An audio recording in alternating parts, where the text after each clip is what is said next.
Hi, it's Andy here. Just to let you know, this episode contains a couple of F-bombs, and I don't really like to censor the guests. So if you're listening with little ones, you might want to put your headphones on.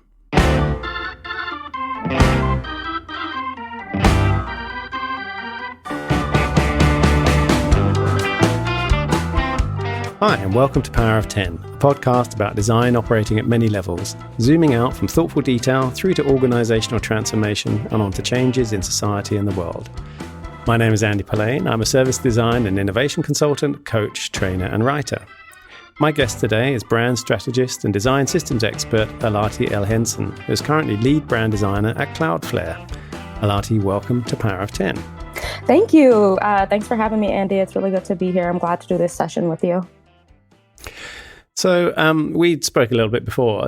And you've had a kind of interesting journey as you described it. Actually, made a little kind of film about it as well on your website. So tell us a bit about that journey of how you've got to where you came from and how you've got to kind of where you are now. Yeah, definitely. So I'm born and raised in East Oakland, which, for lack of a better way to say, is the hood. And sort of growing up was, quite the obstacle in general, because when you're growing up in such a community, you're kind of under-resourced from jump.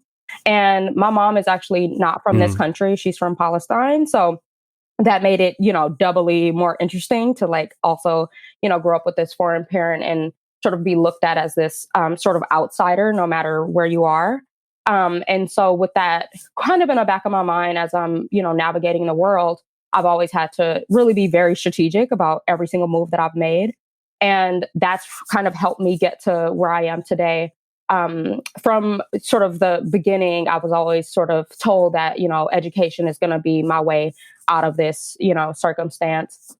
And having that be something that has been super important, I've always made it a point to be really good in school, to, find this thing that I was really good at and to kind of exploit that as much as possible. And so to kind of escape the trauma of growing up in this sort of situation, I would draw and paint all the time. It would literally take me into this whole other space that kind of gave me a relief from my actual reality. And by sort of stretching my imagination in this way all the time growing up, it kind of helped me into my adulthood to be able to sort of think outside of the box and look at things from another perspective and sort of visualize a life for myself that I've never seen anyone else have before. Because you can imagine growing up in that way, you don't really have a ton of role models. You don't really have there's nothing really accessible to you to say, oh, I want to be like that.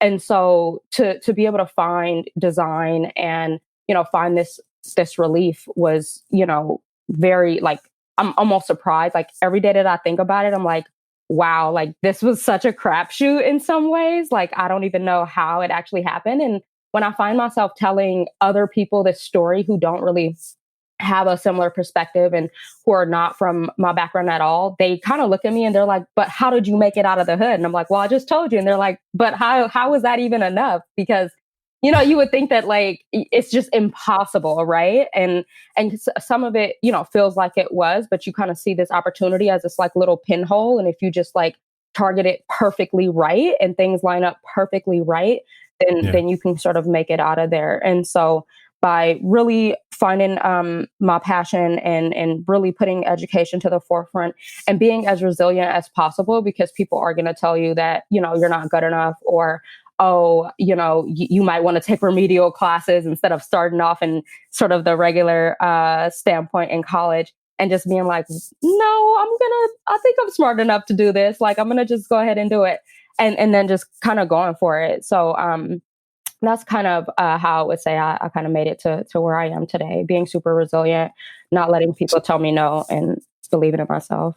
And so what, you said very early on, you knew that education was the thing that was going to help you here. What was the inspiration, or where did you where did that come from? Was that just, you were aware of it? Was there any particular person? Often there's someone along the way who kind of, is a mentor or kind of gives you that little kind of push. Definitely. Yeah. My parents both were very strict, super strict. We didn't grow up with television, partly because we were really poor and couldn't afford it, but also they sort of looked at television as this imagination killer. And, when you don't have this thing constantly, there to kind of like take you out of your own intellectual space, then all you have is that, right? Like all you have is that intellectual nature and this imagination. And so while other children were growing up on Sesame Street and watching like cartoons or whatever, I kind of grew up on like ancient Egyptian history books and biology books and things like that. Like that's what we read. Like, growing up I can imagine like from 2 years old to at least 5 years old is when I went to, regular school, like in society or whatever. Like those were the books that we read. So I didn't even find out about Sesame Street until like I was an adult kind of, 16, 17, like young adult or whatever. And so it's a pretty good diet there. Yeah. Definitely. And so my parents being really strict and kind of, also being intellectuals themselves. Like my mom, she came from Palestine to be with a degree in computer science to go to UCSF. She has a scholarship. And so, having parents that are very intellectual and who are kind of almost outside of society in a way, like the way that they think and the way that they raised us, it was very much, outside of this system that, we kind of live in today in America and sometimes, around the rest of the world. And so kind of having that being instilled, this discipline, this structure of always having to sort of be on your P's and Q's, constantly plotting and planning, making sure you're following through, always doing what you say and saying what you mean. And this being like this almost religious sort of way of living and being. And that was the way that I was brought up. So my parents were really strict and they drove home the whole educational piece and wanting to make sure that you're well equipped to navigate a world that kind of wants you dead, So it was kind of wise to be smart in that way. Which also means you weren't, though, it's not like you were the first person in your family who had gone to college, or you hadn't kind of had that. You had your mother who had been through that and kind of knew at least what that experience was. When was the first time you realized that design was a profession and was a thing that people got paid for doing? Because you talked about, you were painting and drawing and those kinds of things. There's a moment often where people go, oh, right. So this is a thing that, someone does as a job, and this is a career that's possible. Yeah, I kind of remember it like it was yesterday, actually. So I was in high school. I went to Castlemont, which is, a high school in deep East Oakland. And fortunate enough, my actual art teacher, he had a teacher's assistant who was a student at CCA, which is California College of the Arts, which is the College of Art and Design that I went to. And she saw me like painting, like pastel painting and drawing like every day in class. And I would always I was one of those like children who were kind of like the adult child, which is kind of funny that I can look back and say like I was one of those adult kids or whatever. And I'm like always teaching other students like how to draw, how to paint, like and really working with them. Like you should, like, now that I look back, I'm like, wow, you're really funny. And so she would see me doing this and be like, wow, you need to go to art school. Like, what are you doing? And I was like, what? Art school? Like, that's like a thing. And then she gave me this pamphlet that was a pre-college pamphlet. And it was just like, design, glass blowing, illustration, like whatever else, major you could have in art school. And I'm like reading this pamphlet and I'm reading the one on graphic design. And I'm like, whoa, this sounds like really cool. And so I ended up applying to the pre-college program and was able to get a scholarship to go there and did my first sort of experience. I think it was like a 3-week course, like right before you would sort of start your fall semester program. And my teacher for that program was Black, which I was so lucky and kind of, ever since then, never had a Black teacher since. But it was a great foundation to have because he kind of sat me down in a room, realizing that I'm the only Black student that he has.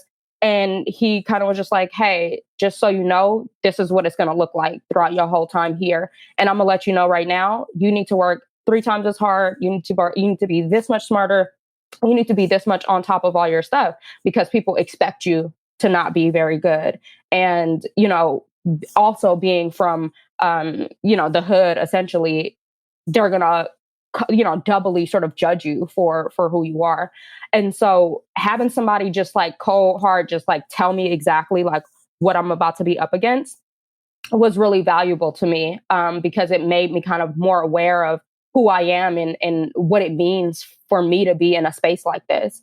And I took the course and I got an A in the course, which, I was like, whoa, this is super cool. And I kind of got taught to just like pay attention to every single detail and do the thing of like seeing the forest from the trees and the trees from the forest. And if you can, constantly manage that dynamic, design systems is the place to be, right? And that's sort of how I initially got into design. And when I found out that it was this visible yet invisible thing in the world that you kind of are born into it, and you don't really realize that somebody is making your experience. You just think that this is just an experience that you have no control over and that you're just having, but in actuality, like, we can curate our own experiences. You just have to know that it's possible. So when did that happen? What was the moment when you kind of realized that someone was curating your experiences, that was a thing that people did? Yeah. So one of our first things that he had took us to do in this pre-college course was literally walking around the neighborhood in North Oakland is where their first campus was. They had an Oakland campus and a San Francisco campus. And so we're walking around this neighborhood in North Oakland, and, North Oakland is kind of seen as the affluent part of Oakland. So there's a lot of like rich white people, for lack of a better way to say. And so you start to see like, the signage and the restaurants and, the way that, the streets are paved and all the wayfinding and just sort of pointing out literally everything that is designed like in your life. And even picking up a candy bar and being like, somebody designed this label. And so just getting us to understand that everything that you see and that you experience in the world is a piece of design that somebody has created really opened my eyes to be like, oh, wow. So when I'm in a car and I'm going to get off on a exit, or if I'm looking at a street light, or, if I'm at a restaurant looking at a menu, or literally just sitting and being in a space, like, this is all designed. And it kind of made me sort of get this, overlay, almost like, how like in those shows where this android is like looking at something and then all of a sudden there's like crosshairs, like a sort of and then exactly, right, like data and like all this UI and like all this stuff. And it kind of made me turn into one of those. So it's like, no matter where I'm at or what I'm doing, I have this overlay of information about what I'm looking at and breaking it down and really constructing and deconstructing it in my mind to make it better. If it's not a great experience, I'm like, all they have to do is do this and then do that. And then maybe if they did that or did that, like, it would, become a more elevated experience. And so just imagine what it's like for somebody like me to just live in a world and can't turn this thing off. So it's like constantly sensory overload going on. And so people wonder why I'm spacing out and, I'm not having a stroke, but I'm definitely like visualizing and revisualizing how this thing could be. And so, having him take us around and just make us aware of like literally everything around us just made me like this, kind of a little bit of a design AI a little bit, which is kind of funny. It's amazing. I can just sort of imagine you kind of going around and this kind of like, the kerning's wrong. And you got to like a little scan around those letters and the kerning's wrong on that. Exactly. So listen. So you've had this moment where it's all kind of opened up for you, and you're kind of scanning the world around you, which is, it's amazing actually when you think about it, right? There's that teaching assistant and there's that teacher, right? Those two people, had you not have had, particularly that teaching assistant, actually had someone not have said, hey, you should go to art school, your whole life would have been very different in your career. So you go to design school and you studied graphic design and visual studies, got a high distinction, and then you go out into the world. So what was that like? What was your kind of professional journey after that? Yeah. So when I was in college, my dad passed away in my sophomore year. And I think that when that happened, it kind of made it more personal. Like, it was almost like, okay, now that this happened, you definitely don't have any sort of foundation or infrastructure underneath you. And in order for you to create that, everything has to be sort of considered. Everything is a strategy. Everything is, the stakes are really high. And I couldn't feel like, it was just for fun or just for my own life pleasure. It was way more serious than that. Because I know that, he'd sacrificed so much just for me to have this other life. And so with that always in the back of my mind, moving into the space of the working world, it was actually like kind of interesting. So I graduated CCA in 2012. kind of crazy. I was the only Black designer / person to graduate in that class. The only other Black woman who graduated in that class was in architecture. So 2 Black people in the whole, graduation This was class. in 2012, right? Yes. Can you imagine? I literally could not even believe it. And so that also kind of sat with me, and I'm just like, okay, this is kind of what it's going to be like. And so I get into this workforce, and the way that I got into the workforce was I would get into these competitions like AIGA, THARP scholarships, and the Continuum, and all these different things to, one, get my name out there, but also the stipends were very helpful, because imagine, being super poor and not having any infrastructure and being on a 95% scholarship to go to this elite design school. And, that's not paying for food or travel or literally anything else except for the actual school. And so, always having to be on your hustle and on your grind. And because of that, agency had actually caught wind of me, because the founders of the agency were the judges of this AIGA THARP competition. And so as they're presenting me with this award, which was 50 other, design students had, competed for around the nation, and I won first place. I won the actual award, and they're shaking my hand and sort of giving me the award plaque or whatever. And they're like, we want you to come in and interview with us. And I was like, oh my God, of course. I didn't even graduate college yet, and I'm already getting these opportunities that I'm not even the one going out to seek. I've never heard of this agency before. They're based in London initially and had just come to San Francisco, but they were kind of a top tier branding agency, done a ton of work for other tech companies as their clients. And, I come in there to interview with them. And this was back in the day when, design was physical objects. So you're presenting actual things in a room on a table. And they were like, whoa, this is incredible. We've never met anyone like you before, blah, blah, blah. And I'm like, oh, cool. This is awesome. They asked me what I was looking for. I was like, oh, I would love to, come in as a junior designer. I definitely think that's where my skill set is. But, I'm not one to complain. And if you have a sort of internship available and no real junior designer positions, I'd love to take it. And so they were like, oh, we don't have the junior designer position, but the intern thing, let's do it. I'm like, okay, cool. Let me, got to start somewhere. And so I get in there and come to work the first day. And then all of a sudden, a young woman is also there, new, and we're both there early, trying to make a good impression. And I asked her, oh, what is your role? She's like, I'm a junior designer. And I'm like, wait a second. They told me they didn't have junior designer positions open, and we were comparing dates, and come to find out, she actually interviewed after me. So it was kind of very dubious, right? The way you kind of get in here. And I'm like, whoa, this is kind of crazy and kind of deceitful. And so funny enough, her work visa didn't come through. So somehow she had to go back to Korea, where she was from. And even though, that position was now open, and I asked them hey, now that has happened, what's up with that junior designer position? And they still, were reluctant in giving it to me, and, acted like they couldn't, basically. And so at that time, I was still kind of, chatting with another agency called Words, Pictures, Ideas. And the founder of that, his name was Ben Davis, and he's the visionary for the Bay Lights. And that was one of the first biggest projects that I worked on. And so he actually made an offer on a Wednesday at 2:00 in the afternoon. And because they had been so deceitful, and because they had lied to me, and then still didn't want to give me the opportunity that I initially asked for, which was open, I kind of left work on a Wednesday at 2:30 in the afternoon, signed another offer, and literally walked to my next job. And honestly, that kind of set the foundation for kind of, how I hold myself and how I want to have, I deserve the same respect as anyone else. Why was that okay for, them to lie to me? And what I was supposed to just stay there at this place who, did not actually value me as a person, as a designer, but you were more than happy to exploit my talent and my intellect. That's not okay.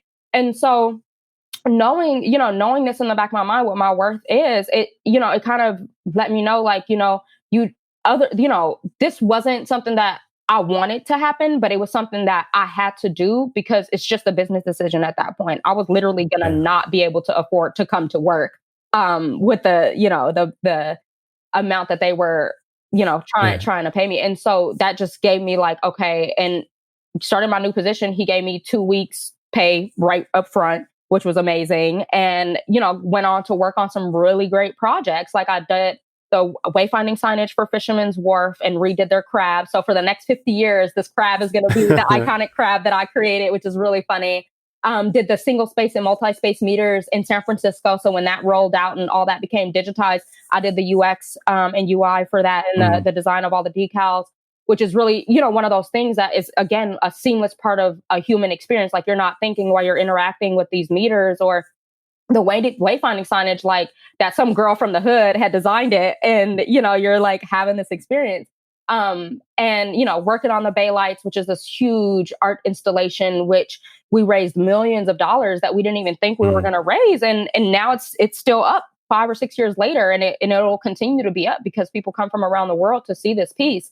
And so, and also got the opportunity to do a brand refresh for a really sort of historic French restaurant in San Francisco called Cafe Claude, which I got to own 100%, just, from having creative directors really believe in me and believe in the work that I was doing, because, I worked so hard for all the things that, that are opportunities that come to me. So that was sort of my way in. And ever since then, it's kind of been history. And I've been able to have, companies call me and say, hey, we need to do a brand refresh. Like, let's, we would love to interview you and have you come on board. So, it's great to do work like that, which is, part of the everyday fabric around you. I mean, actually, it's interesting listening back or also hearing all that story in one go. You can hear back to that moment when you've been walking around and looking around you and seeing all these things and going, oh, hey, someone's designed all of this, and now you're one of those people. Right. There's I'm interested in a part of this where, clearly you come across super confident, and, that teacher at California College of the Arts has said to you, you're going to have to, this is how you're going to be seen. You're going to have to face more criticism. You're going to have to work 3 times as hard, and so on and so forth. First of all, did that happen? Did you get more criticism? Did you get more, people kind of examining you with a different lens? And how did you avoid that crushing you, basically? Because for some people, that can really eventually they're just like, this just gets to me, or they internalize it, becomes part of their kind of internal chatter and inner critic. What's been your sort of secret to that not happening to you? Yeah, that's so interesting to hear somebody else ask me that question. And I heard something similar the other day when I was having a one-on-one with another product designer. So because I grew up in the way that I grew up, it's almost like it's never been different. So it's almost like I don't know a different way of existing in the world where I'm not being under this microscope. And because of that, it's almost like it's normal. And when I'm not under a microscope, I'm almost like, am I missing something? Like what is actually, like, are you even looking? Like, what's happening? And so because that's kind of how, I was raised, like, one, just having strict parents who are like scared to death that something is going to happen to you just from literally going outside and playing like soccer ball or whatever in the street. It's almost like you're super used to kind of being like in this state of like constant observation and constant criticism, and people constantly watching you to make sure that, one, you stay alive, and 2, you don't fuck up. And so going to school and just being observed by a whole different type of people, I think that is what made it more like interesting, is that it was a culture shock to have these people that you didn't really experience in your community, like observing you, because in the hood, it was very kind of segregated. Like white people was in the hills and like everybody else was in the flats, And so when I went to college and it was like literally nothing but white people, it was like a culture shock. Like I literally was like, oh, these are those people on TV. Like that's how I would reference them, because that was the only place that I had experienced them. And so when I'm there and I'm like under this microscope, it was almost like, oh, okay, so this is going to be pretty much how it is. And in order for me not to, take that as something that would make me weaker or, make me more intimidated, it was just like, okay, now I have a stage to perform on, basically. And so let me make sure they never see me sweat, and let me make sure that, I'm gonna really give them something to look at, pretty much. And so, with that sort of mindset, it kind of takes me out of the like, oh, people are picking at me or people are doing this. And it just gives me a space to kind of, be the best that I can be. And I kind of look at it like, because I have all this, these eyes on me and this criticism that could easily go in any direction, I use that as an opportunity to be incredible and to just show off how incredible I am. And I know I kind of like come off as very confident. I have heard from, higher ups or, people who want to critique me that like, you seem overconfident sometimes. And in my mind, I'm like, do you know where I would be if I wasn't overconfident? Like, I need this much confidence just to be regular in this space. Like, that's how you like, it's what can keep you going. And, with all the people that tear you down, it's like, oh, if I'm overconfident, but I'm constantly being torn down, then it's like, at least I'm not in the deficit. You know what I'm saying?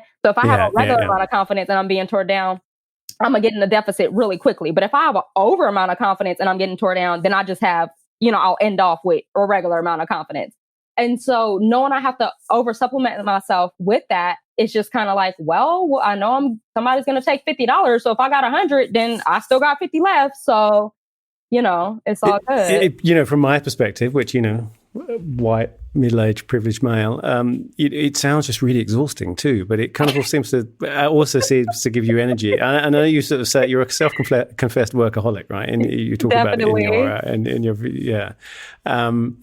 do you ever kind of feel like, I want to take my foot off the gas a bit? Or is that kind of... I'm so tired. Are you kidding me? I'm hella tired. Like, it's like hard to even explain with the English language, the level of exhaustion that I have and that I've experienced throughout my life. But it's like, it's interesting because it's like, when I think about it as like my body, it's like, oh yeah, you are exhausted for sure.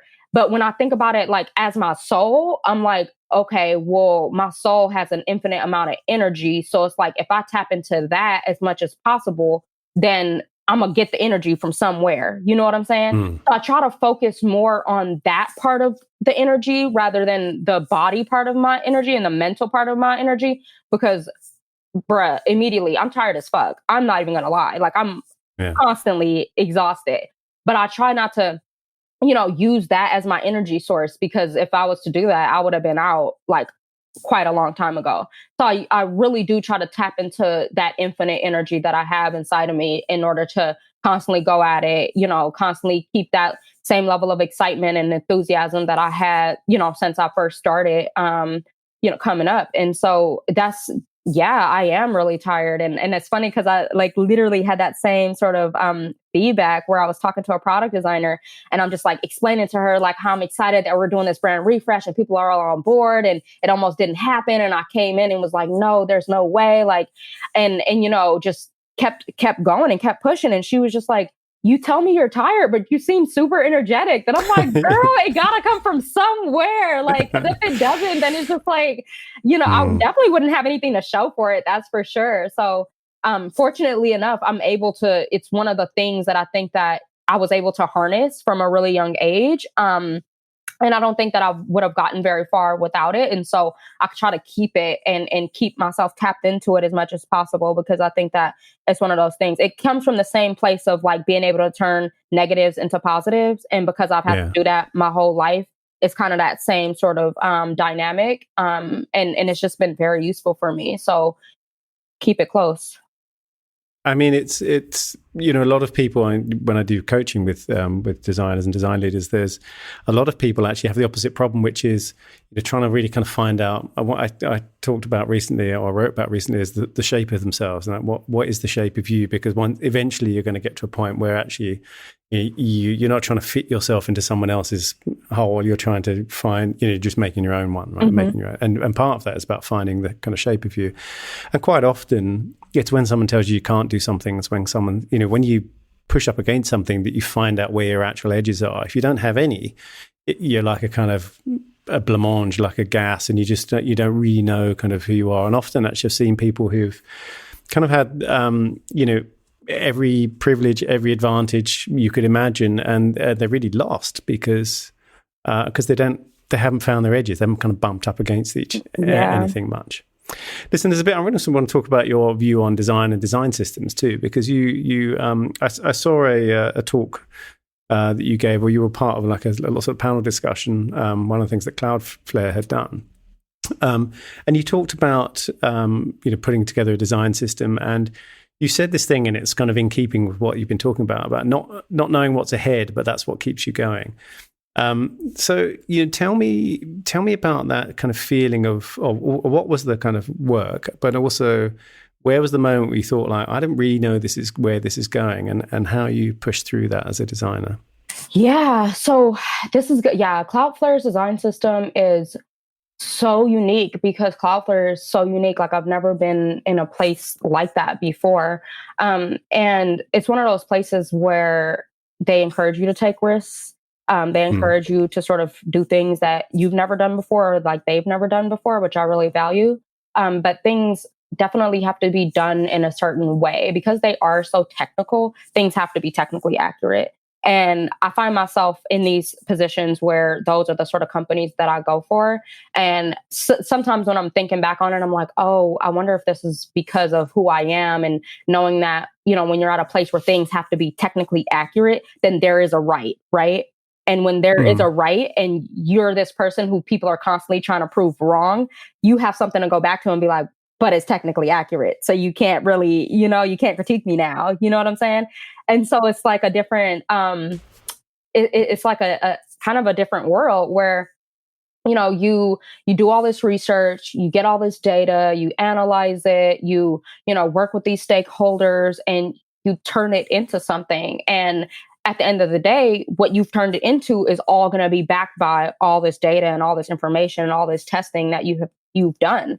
And so they can't, it's harder to refute it as opposed to, being somewhere else where it's like all super conceptual and like arty and it's all just imagination based. And, it's like kind of your word against theirs or whatever. It's like kind of the lines are a little bit more blurry and, people can, always be like, well, that's not correct. And what are you pointing it back to?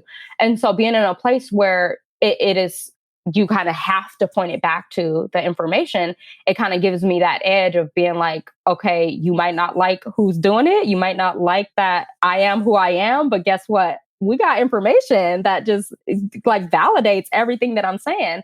And so it really kind of keeps things a little bit more cleaner. And I kind of value that a little bit. And that's why, I've decided to be at a place that is very technical and you have this information to back you. So, for some designers, that would feel constraining, right? That would feel, that it's too data driven, that there's not enough of the kind of creative, inspiration, intuition in there. What is it about that kind of, for you, it seems to have the opposite effect. So what is it about that? Yeah, it does. You know why? Because sort of like the way that my imagination works and the way that I'm tapped into the rest of the universe, it's like the universe is very data driven and very connected and very, you know what I'm saying? Everything is is mathematics. Like that is the language of the universe. So if you think about it, it is actually true that the things that are the most imaginative, the things that are most creative, the things that are, the most out there are all still backed by physics and, information and data.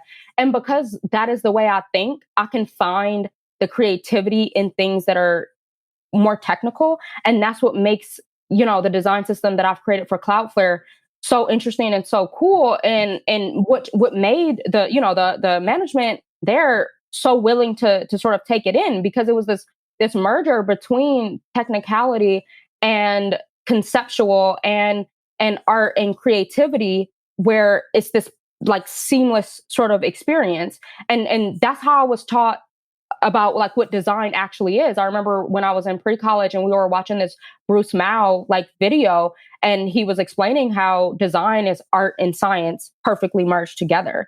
And when I heard that, I was like, oh yeah, that is exactly what it is. Because growing up, I've always been into the STEM world. I used to want to be an astrophysicist and, a neurosurgeon and all these, very scientific, very sort of technical things.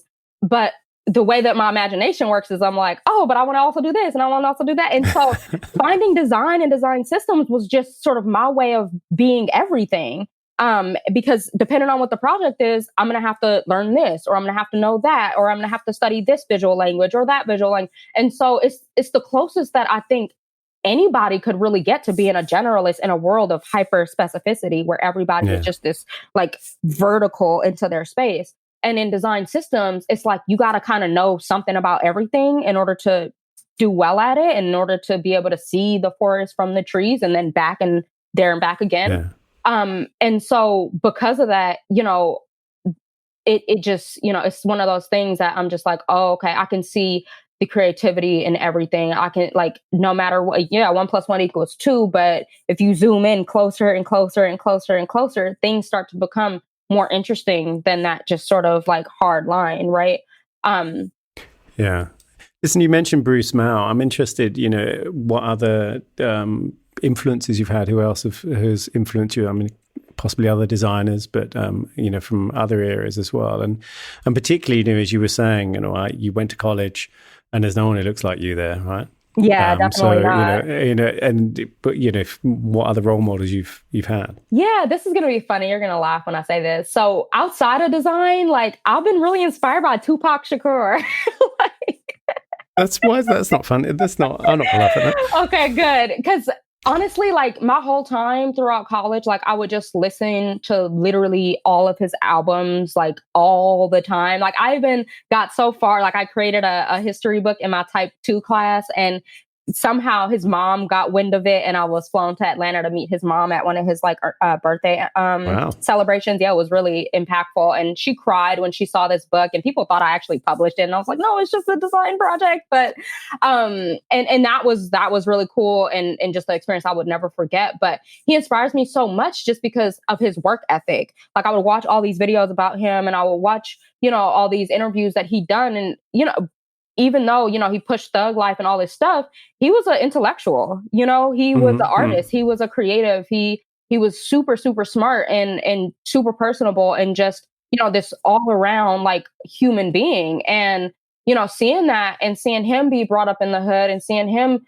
be, have these parents who sort of raised him also outside of society, kind of gave me like hope that, like, oh, I could be mainstream too, even though I'm very nuanced, because people need to see this perspective and have it be brought into the forefront, into the limelight.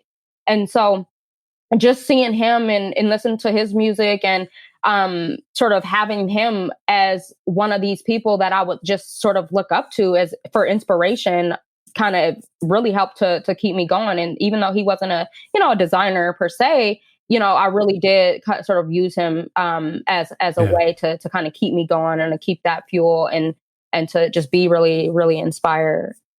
I can see the parallels. I watched the entire all series of Hip Hop Evolution on Netflix, and it was one of the things that's kind of really fascinating about that is that combination of artistry, but also the technical development that they're doing. There's a amazing bit where Grandmaster Flash is talking about when he kind of realized that I could put my fingers on the record.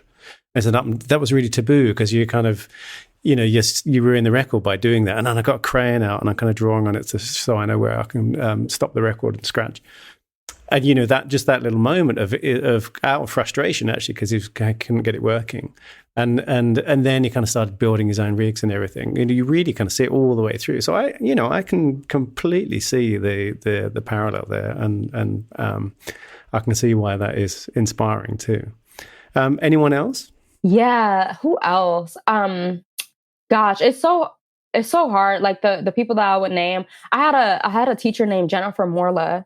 And she was a tough cookie. Oh my God. Like, people thought I was insane for taking her class twice. I took her for Design 3 and Design 4. And Design 3 was branding, and Design 4 was experimental design.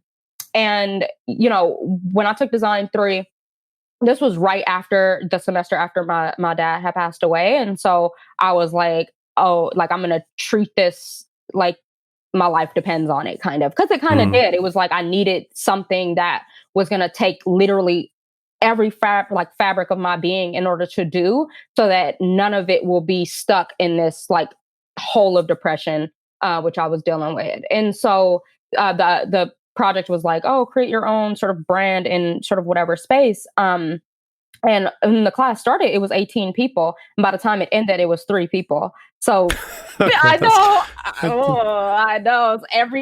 Everyone cried, and like it was brutal. And it really taught me that design is a discipline, like, it's fun, and you get to do these things, and it's, more exciting than looking at an Excel sheet. But at the same time, it's very rigorous, and it is a discipline, and you have to respect it. And, that, like, I value that so much. Like, when I think about my design path and my design career, she really like gave me the backbone that I needed to kind of survive this industry, because she was harsh. She told it like it was. She didn't care what you look like, if you was my color or, a white guy or Korean person or whoever. She told everybody straight up. And it was so eye-opening, because I was like, oh my God, she treats everyone bad. This is awesome. Like, it's not just me. Like, but was it bad, or was that just being candid? Because I had a, when I was teaching in Australia, I had a colleague who just told it straight, right? Yeah. And on the principle that you do not do anyone any favors by kind of saying, oh yeah, that's really great, and it's not, right? Because eventually exactly. someone either behind their back or someone to their face will tell them totally that it's not. So although he was quite hard on that respect, he was deeply respected by the students. For that very reason, right? Definitely. Yeah, and I was just being funny, but yeah, no, it's just like great to see that she told the truth to everybody, because I have seen situations where teachers, like you said, like people are harder and more critical on me, and somehow the bar is sky high, and then the next person is just like, oh, you're doing awesome, and I'm like, they didn't do anything, what are you talking about? So it was great to see that this woman was pretty hard on literally everyone, and that's just kind of like her approach to design, and making sure that everyone felt that heat and felt the level of discipline and rigor that it takes to really practice this. Because as designers, we can do some damage in the world, and we've seen it, right? Like, there's a lot of design systems that exist right now that are atrocious and are wreaking havoc on communities. And so, to understand your place in the world and understand the power of design, you need to be aware of it, and you need to treat it like it is this thing that can change the world, and when you understand that, you're more willing to be empathetic, and you're more willing to think about it in different perspectives, and to treat it with as much care and cadence as possible. Yeah. So this brings me beautifully to my last question, which is, Power of 10 is named after the Powers of 10 film by the Ran Charles Eames, about zooming in and out of the universe. And, you talked already about design is sometimes so ubiquitous, it's everywhere, and so therefore it's invisible. What one small thing do you think either is overlooked and undervalued, or really needs to be redesigned, that has or would have an outsized influence on the world? Yeah, man, this is not small, but I'm going to say it. I think that our entire, at least in the United States, our entire system, like the system in which we live under, this construct that we live under, needs to be redesigned. And before I got super heavy into design systems, it's like you don't see everything as an interconnected, woven thing that exists and kind of perpetuates itself throughout literally everything else. But once you understand design systems, you start to really see that even the system that we live under here is a design system. And if you sort of analyze it and do a great big audit on it and all the ways that it affects different people around, in the United States, but also around the world, because, everybody kind of looks at us, right? And so when you're able to kind of deconstruct that and create a, let's say, infographic around it, and really be able to pinpoint every single form and facet in which it's affecting this person or that person or these people or those people, or, just people's imaginations in general. And the fact that I've, sort of been around people that cannot even think outside of this system, because they've just been so indoctrinated and entrenched in it that you don't see it. And so I think that our entire system that we live under is a design problem. And I think it can be solved if, the right approaches are being taken and a great big audit is being done, and, everything is sort of pulled, all the strings are pulled in order to lift, all these things that are kind of swept under the rug. And so I think that if we address that as a design system and look at that purely as a design problem, we'd be able to live in a better society. So I know it's not small at all. But it isn't small, no. Yeah, but you have to start somewhere, right? Yeah, and that thing definitely. you just said about an infographic is, information or knowledge is power, and well-designed information can be very powerful. Definitely. So look, where can people find you online? Yeah, so I have a portfolio website, which needs way more love. You know how it is as a designer. We're always like the last thing we touch is our own. The cobbler's children have no shoes. I know. So Allati.co is my design website. I'm also on Instagram. So Allati_goddess, of course. Why not? Yeah, and then I'm also on LinkedIn as just like my actual name, Allati El Henson. So you definitely can find me on all those social channels. Cool. Well, we'll put the links in the show notes. Thank you. Allati, thank you so much for sharing your journey and being my guest on Power of 10. Thank you. It was great to be here. Appreciate it.